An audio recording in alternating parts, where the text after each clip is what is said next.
नमस्कार मित्रांनो, SP World 666 चॅनलमध्ये आपलं सहर्ष स्वागत आहे. तर आज आपण बघणार आहोत की NJ इंडिया इन्व्हेस्ट, NJ वेल्थमध्ये एक सिस्टीम जी आहे त्याला म्हणायचं, त्यामध्ये एक आहे की Mars mutual fund automated rebalancing system. ह्याच्यामध्ये खूप चांगले फायदे आहेत की तुम्हाला सारखं लक्ष देण्याची गरज सुद्धा नाही ह्याच्यामध्ये. तर मार्समध्ये काय आहे ऍक्च्युली, तर platform which provides you multiple curated folios, ज्याच्यामध्ये एनजीने जे स्वतः रिसर्च केलेले आहेत त्यानुसार त्यांनी फंड सिलेक्ट, एनजे रिसर्च टीमनं काही फंड सिलेक्ट केलेले असतात की ज्याच्यामध्ये ऑटोमॅटिक रिबॅलन्सिंग तुमचे पैसे होत राहतात. Built after through thorough research, जे आता मी सांगितलं, best suited for needs of different investor. प्रत्येक इन्व्हेस्टरची काही ना काहीतरी नीड असते की आपल्याला एवढे रिटर्न मिळायला पाहिजेत किंवा माझे पैसे सेफली राहायला पाहिजेत. तर इन्व्हेस्टरचे जे काही रिस्क ॲपेटाईट असते त्याप्रमाणे हे म्युच्युअल फंड चे जे काही सिस्टीम आहे, रिबॅलन्सिंग सिस्टीम आहे किंवा याच्यामध्ये जे काही फोलिओ ते बनवलेले आहेत. तर एक 2 वर्षाचा पिरियड बघूया की 2007 ते 8 मध्ये म्युच्युअल फंडमध्ये इन्फ्लो किती आला होता. तर ऑलमोस्ट त्याचा सेन्सेक्सचा पी पण 27च्या आसपास गेला होता आणि सेन्सेक्सची व्हॅल्यू ऑलमोस्ट 21,000 पर्यंत, म्हणजे सेन्सेक्स सांगतोय, बॉम्बे स्टॉक एक्सचेंजची गेली होती. पण ज्यावेळी लेमन ब्रदर क्रायसिस झाला त्यावेळी तेच म्युच्युअल फंडमध्ये नेट फ्लो कमी झाला, तेवढे पैसे काढण्यात आले आणि सेन्सेक्स व्हॅल्यू तेवढी कमी आणण्यात आली. तर हे जे इन्व्हेस्टरचं जे काय पॅनिक असतं की मार्केट वर गेलं की बाय करायचं आणि खाली आलं की आपले पैसे निगेटिव्ह स्लो विकून टाकायचे. तर हे जे काही बिहेवियर आहे हे कंट्रोल करण्यासाठी हे फंड बनवलेले आहेत की ज्यावेळी मार्केट वर जाईल त्यावेळी तुमच्या पैशांचं काय होईल आणि ज्यावेळी मार्केट खाली येईल त्यावेळी तुमच्या पैशांचं कसं चर्निंग होईल, म्हणजे पैसे रिबॅलन्सिंग कशी होईल, त्यासाठी हे बनवलेलं आहे.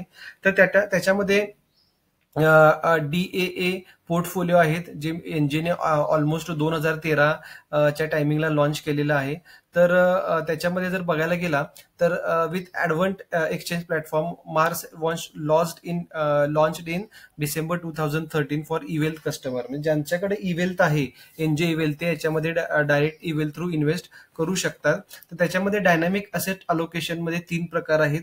तर अग्रेसिव्ह असेट अलोकेशन, म्हणजे अग्रेसिव्ह, जे इन्व्हेस्टर अग्रेसिव्ह आहेत त्यांच्यासाठी पोर्टफोलिओ बनवलेला आहे, ज्याच्यामध्ये इक्विटीचं पर्सेंटेज मॅक्सिमम 100% राहील, 0 to 100, आणि डिबेंचरचं 0 to 100. डिबेंचर म्हणजे काय की तुमचे पैसे सेफ ठिकाणी लावले जातात, कंपन्यांचे बॉन्ड, आरबीआयचे ट्रेजरी बिल्स किंवा आणि जे काही परतावे, फिक्स परतावे देतात 8 ते 10% मध्ये, त्याच्यामध्ये गुंतवले जातात. तर ते मॅक्सिमम पर्सेंटेज इक्विटीचं 75% पर्यंत जातं आणि डिबेंचरचं 25 किंवा 65-35 असं ते पर्सेंटेज असतं. मॉडरेट असेट लेवल, ज्यांची रिस्क घेण्याची क्षमता कमी आहे त्यांच्यासाठी इक्विटीचं पर्सेंटेज 0 to 60% आणि डिबेंचरचं 40 ते 100% ह्याच्यामध्ये राहील. आणि कॉन्झर्वेटिव्ह आहे, जे नॅरो माइंडेड आहेत की ज्यांना वाटतं आपले पैसे खूप सेफ राहावेत, 8% 10% मध्ये आपल्याला पैसे मिळावेत, तर त्यांच्यासाठी कॉन्झर्वेटिव्ह असेट अलोकेशन आहे. इक्विटीमध्ये थोडे पैसे गुंतवले जातात, म्हणजे 100 रुपये असेल तर 30 रुपये इक्विटीमध्ये आणि 70 रुपये तुमचे डिबेंचरमध्ये गुंतवले जातात आणि तेच पोर्टफोलिओ तुमचे मार्केट कंडिशननुसार चर्निंग होत राहतं. फिक्स्ड असेट अलोकेशन पोर्टफोलिओ, ह्याच्यामध्ये फिक्स्ड असेट ठेवलेला असतो की ठराविक म्युच्युअल फंड निवडलेले असतात ऍज पर रिसर्च टीम, आणि त्याच्यामध्ये E100 to E10 हे पोर्टफोलिओचे नाव आहेत की इक्विटी, टॉप इक्विटी फंड निवडले जातात आणि त्याप्रमाणे तुमचे पैसे इन्व्हेस्ट केले जातात.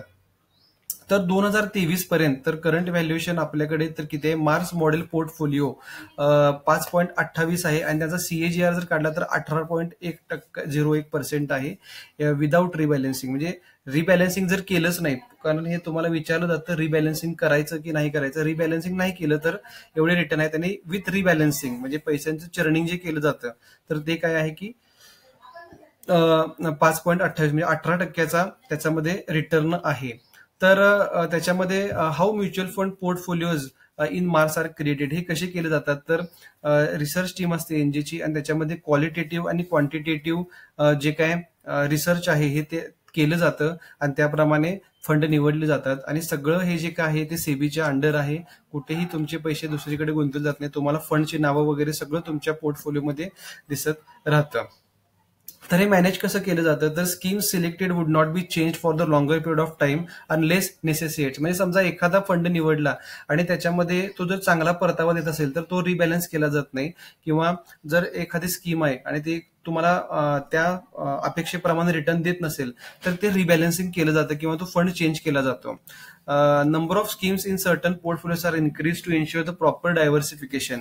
मग डायव्हर्सिफिकेशन हे तुमची रिस्क मॅनेजमेंट करता केलं जातं according to the fund manager. And NGO would not be generating any system initiated transaction, म्हणजे स्वतः ती काही ट्रान्झॅक्शन इनिशिएट करत नाही जोपर्यंत तुम्ही त्यांना सांगत नाही. NGO partners would be given rebalancing tool. हे जे आम्ही जे तुम्हाला रिबॅलन्सिंग टूल असतं ते तुमच्या इवेल्थ लॉग इनला असतं. रिबॅलन्सिंग करा म्हटलं तर तुम्ही ते रिबॅलन्सिंग ऍज पर कंडिशन ते होत राहतं. तर हे आहे डॅप and Mars DAP to Mars BAP means new money should not be generated for investment into Mars DAP. BAP is more efficient in terms of taxation. ज्यांना टॅक्सेशन मध्ये करायचं पैसे गुंतवा म्हणजे टॅक्स सेव्हिंग मध्ये करायचे असेल तर ते तुम्ही ह्याच्यामध्ये सुद्धा गुंतवू शकताय.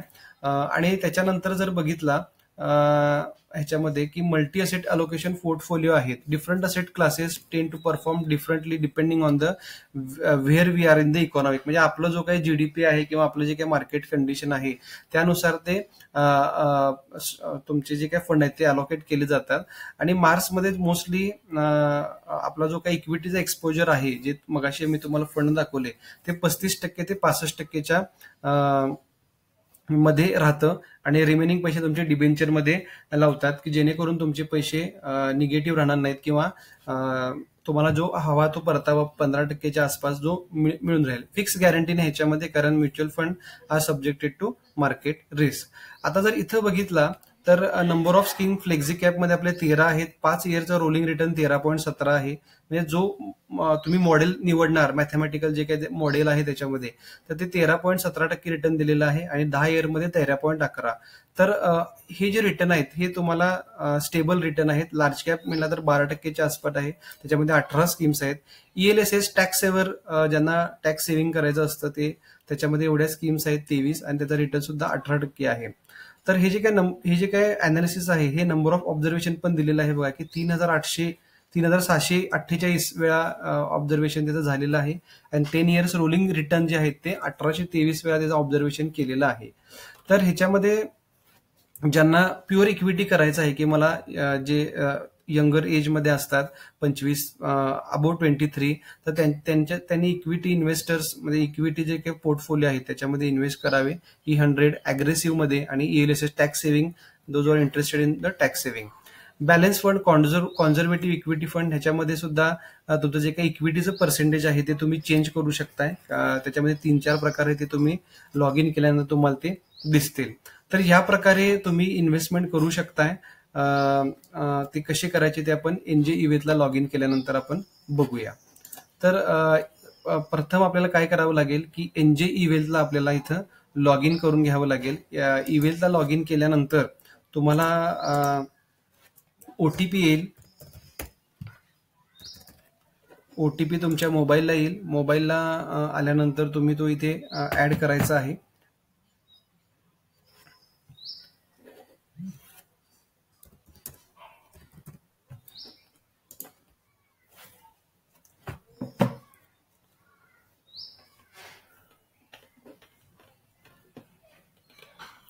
ओके. जेव्हा तुम्ही हे लॉग इन कराल तेव्हा इथे ट्रान्झॅक्टवर तुम्हाला क्लिक करावं लागेल. ट्रान्झॅक्टमध्ये गेला की इथे ऑप्शन्स आहेत म्युच्युअल फंड, स्टॉक्स, ETF, मार्समध्ये तुम्हाला जावं लागेल. डायरेक्ट मार्सची वेगळी विंडो ओपन होईल जिथे तुम्हाला मार्स रिलेटेड थोडी माहिती असेल. तर मार्समध्ये तुम्हाला काय करायचं इथे मार्सचे खाली रिपोर्ट्स आहेत. जर तुमची इन्व्हेस्टमेंट ह्याच्यामध्ये असेल तर तुम्ही करू शकता. तर मार्समध्ये आपण SIP रजिस्टर करू शकतोय, लमसम करू शकतोय. तर मिनिमम लमसम अमाऊंट ह्याच्यामध्ये 50,000ची आहे आणि SIP मिनिमम 5,000ची लागते. रजिस्ट्रेशन SIP ते तुम्ही ते चेक करू शकता. आता परचेस मला करायचं आहे तर परचेसमध्ये मी गेलो. त्याच्यानंतर इथे तुम्हाला मार्सचे मॉडेल पोर्टफोलिओ आहेत. एवढे पोर्टफोलिओ आहेत त्याच्यातले तुम्ही निवडू शकताय. जर SIP अग्रेसिव्ह करायचं म्हटली तर मिनिमम फ्रेश 50,000 याचा आहे. अग्रेसिव्ह पोर्टफोलिओ 50,000चे आहे.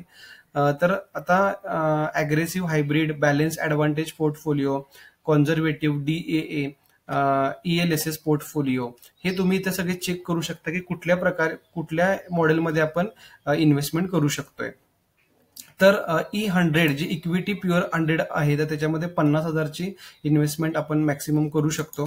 त्याच्यानंतर अग्रेसिव्ह मध्ये सुद्धा 50,000 आहे. बॅलन्स ऍडव्हान्टेज पोर्टफोलिओमध्ये सुद्धा 50,000 इन्व्हेस्टमेंट आहे. कॉन्झर्वेटिव्ह हायब्रिड पोर्टफोलिओ सुद्धा 50,000 आहे. म्हणजे मिनिमम आपल्याला इथे 50,000ची इन्व्हेस्टमेंट दिसते. तर इक्विटी 100 मध्येच जाऊया. पेमेंट मोड इथं तुम्ही इन्व्हेस्टमेंट अमाऊंट टाकू शकता. इन्व्हेस्टमेंट मोड पेमेंट 50,000 जर इथं ऍड केली तर इथं खाली तुम्हाला सर्व्हिस कॅटेगरी ऍडवायझरी म्हणला तर ऍडवायझरीला पैसे जातात, एक्झिक्युशन म्हणलं तर पैसे मिळत नाही. ओके, तर तो एक्झिक्युशन नंतर सबमिट म्हटलं तुम्ही, तर सबमिट केल्यानंतर तुम्हाला एक विंडो ओपन होईल आणि त्या विंडोमध्ये तुम्हाला कुठल्या फंडमध्ये तुमचे पैसे इन्व्हेस्ट होणार आहेत हे सगळं दिसलं जातं. तर हा पिरियड दिसते तुमचा, टार नंबर, रिक्वेस्ट डेट आणि तुमचे जे काय E100 जे मॉडेल आहे तर तुमचे पैसे कुठे कुठे इन्व्हेस्ट होणार आहेत हे तुम्हाला दिसतं. तर कॅनरा रोबेको ब्लूचिप इक्विटीमध्ये 8,500, DSP equity opportunities, इन्व्हेस्को India Contra fund म्हणजे हा कॉन्ट्रा फंड आहे, कोटक इमर्जिंग इक्विटीमध्ये 8,500, एनजेचा फ्लेक्झी कॅप आहे, large cap mid cap, it is a mixture आहे. म्हणजे स्मॉल कॅप पण दिसते आपल्याला, ब्लूचिप पण दिसते आणि मिड कॅप आणि फ्लेक्झी कॅप पण आपल्याला दिसतात. तर हे तुम्हाला दिसतात की तुमचे पैसे कुठल्या स्कीममध्ये इन्व्हेस्ट होणार आहेत आणि त्याप्रमाणे ते पुढं तुम्हाला एक्झिक्युशन दिसेल. कंटिन्यूवर क्लिक केलं, कंटिन्यूवर क्लिक केल्यानंतर तुम्हाला दुसरी विंडो ओपन होईल की जिथे तुम्हाला पेमेंट मेथड सिलेक्ट करायची आहे. मॅन्डेट जर सिलेक्ट केले तर बँक सिलेक्ट करायची. 3 दिवसानंतर तुमचे पैसे कट होतील ऍज पर त्या दिवशीच्या कंडिशननुसार. नेट बँकिंग असेल तर नेट बँकिंग करू शकता, युपीआय असेल तर युपीआय आयडी टाकून तुम्ही करू शकताय. त्याच्यानंतर आय ऍक्सेप्ट आणि तुम्हाला कन्फर्म करायचं आहे. तर अशा प्रकारे तुम्ही मार्समध्ये इन्व्हेस्टमेंट करू शकता. थँक्यू.